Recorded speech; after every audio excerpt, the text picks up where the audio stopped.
Hi, I'm Yingsu Collins. I'm here today with Esports Insider to give you a little bit of information about the biggest esports business conference that's taking place in September this year, ESI London. There will be more than 400 attendees with 50 speakers across 14 sessions, and there will also be an exhibition space spanning over 1,000 square meters featuring over 15 exhibitors. What I would say that makes our ESI event special, and ESI London in particular, is three things.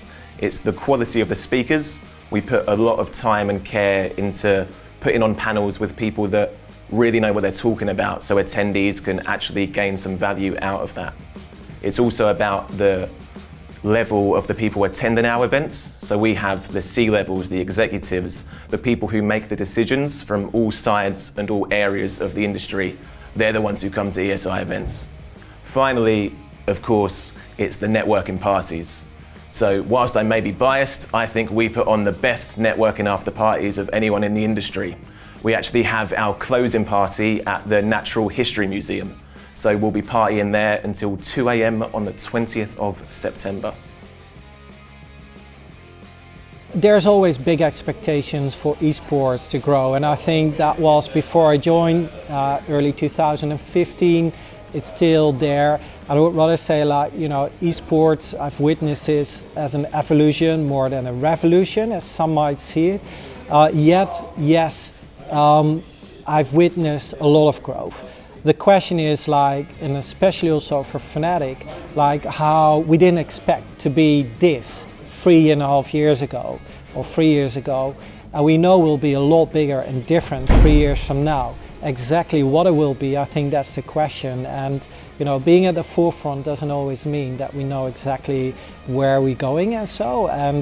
But I think that's the excitement as well of being in esports and being Fnatic. So Esports Insider and Fnatic started to collaborate already a while back. In fact, when we started, when we moved into our headquarters here in London, or we call it our bunker, we started to organize the first seminars. And the important thing for it, I think, is that both Fnatic and Esports Insider are able to bring together the esports professionals, the esports creators and people working on it in this epic place in London. As said, there's actually a lot happening in London that is esports related. The thing is, it's never been really brought together in a format as ESI has been able to do. So I think that's an important thing, how we can collaborate and further nurture esports in London, but on a global scale, of course. And here we are at the Natural History Museum, the venue where the closing party for ESI London will be taking place on the 20th of September. We're going to be giving away 2 tickets, so if you want to join us, all you have to do is go to esportsinsider.com to find out more information. So I think Esports Insider events are super important, and this is because it allows people who don't know anything about esports or maybe anything about the gaming industry to come to a place with other people like them and listen to people from the industry who know exactly what they're talking about. It's an amazing way to learn, get to know, meet people, and just really embrace what esports is, and I think that's fantastic. And I think looking forward to the one in London is going to be bigger and better than ever, and I think it's going to be phenomenal just to get all those people there and get to learn everything about esports. Well, we are an esports company, and that means we have to work with partners within the industry. And the best way to do that is to get to these events and network with people and get to know what everyone else is doing.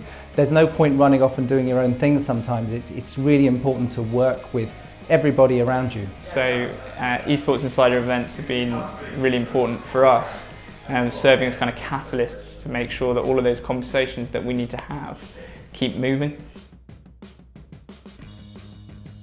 Yeah, for Fnatic, being in London here is something that feels quite unique to our brand, to our organization. There's obviously other esports teams and activities here in London and the UK. And when I say the UK, I actually really see us as being in London, because London is a global city.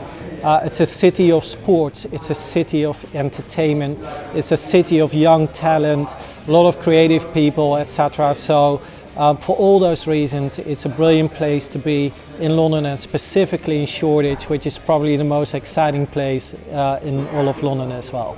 So in October, we'll be launching the first season of a university esports league in partnership with the governing body for university sport. So this is really exciting for us and a big step forward for the market. So I think using ESL One Birmingham as an example, I think you can almost see that the UK is definitely growing in terms of how far it's catching up with other regions when it comes to esports. I think when you look at our national league, for example, you know, the games that we do, so like Rainbow Six Siege and Hearthstone and Counter-Strike, they're all really, really successful. And I think every season you see the viewership numbers go up and you see more players getting involved and you see more brands and non-endemic sponsoring. I think it really goes to show how the UK is really, really growing when it comes to esports. Just before you go, we want to let you know that you have the opportunity to win 2 tickets to the entire event. That will include the speakers, the panels, the business conference, as well as the networking after parties. So if you want to find out more about how you could be the winner, just head to esportsinsider.com to find out more information.